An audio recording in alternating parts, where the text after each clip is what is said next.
Easy grammar. What is an adverb?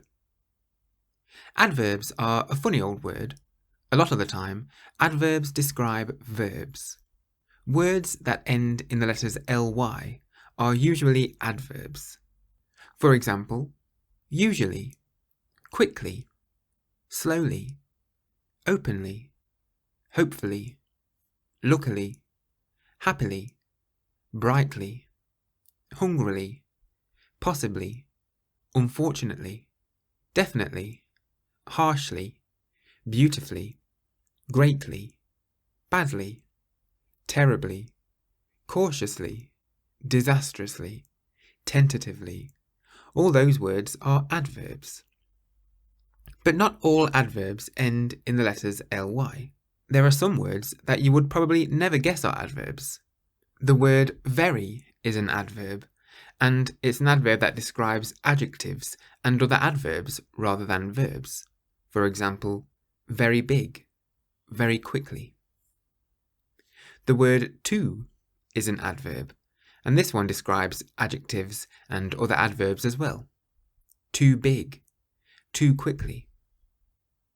Here are some more unusual adverbs. Very, too, quite, more, almost, always, often, rather, hard, well, early. We can think of adverbs as describing different things. They can describe how often something happens, when something happens, where something happens, how something happens, and how much something happens.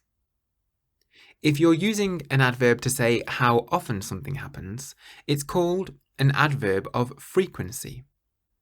Some examples of adverbs of frequency are never, sometimes, often, usually, generally, occasionally, seldom, rarely, normally, frequently, hardly ever, always.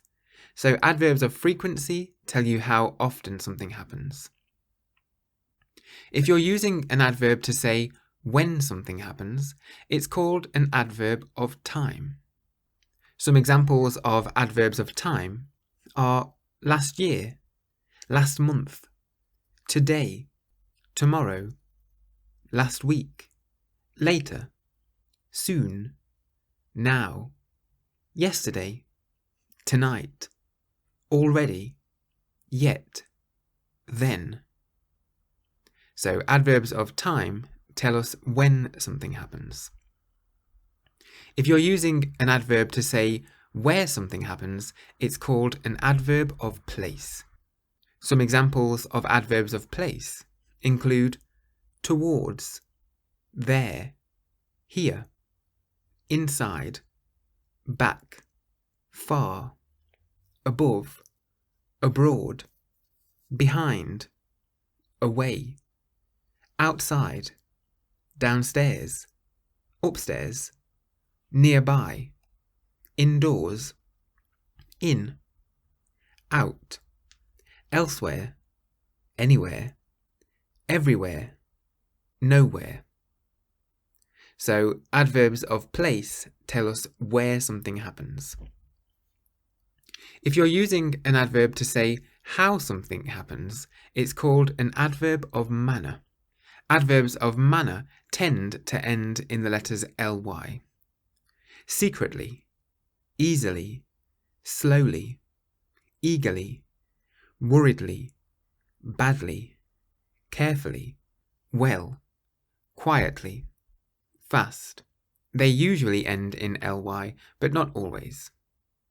So adverbs of manner tell us how something happens. If you're using an adverb to say how much something happens, it's called an adverb of degree.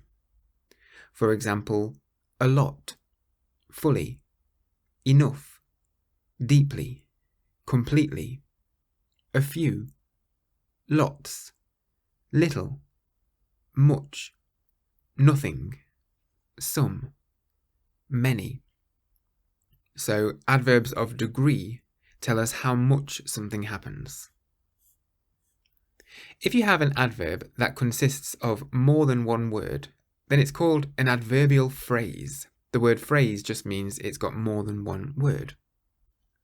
For example, for 8 years, with a smiling face, on his mother's bed, in the morning, at dusk, surprisingly well, during the week, right here. So these are all adverbial phrases. If you have an adverb that consists of a verb as well, it's called an adverbial clause. For example, when the rooster crows contains the verb crows. When the sun rises contains the verb rises. After the fruit is harvested. Because I'm busy. If you finish early. All of those are examples of adverbial clauses. Finally, if you have an adverb at the start of a sentence, it's called a fronted adverbial, and it should always be followed by a comma. Hopefully, she won't be late, so the adverb hopefully is at the start of this sentence. Unfortunately, I can't come. Luckily, everything went well.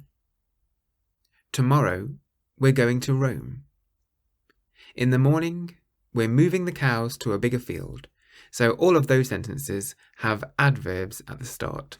And when you have an adverb at the start, it's called a fronted adverbial, and it should be followed by a comma.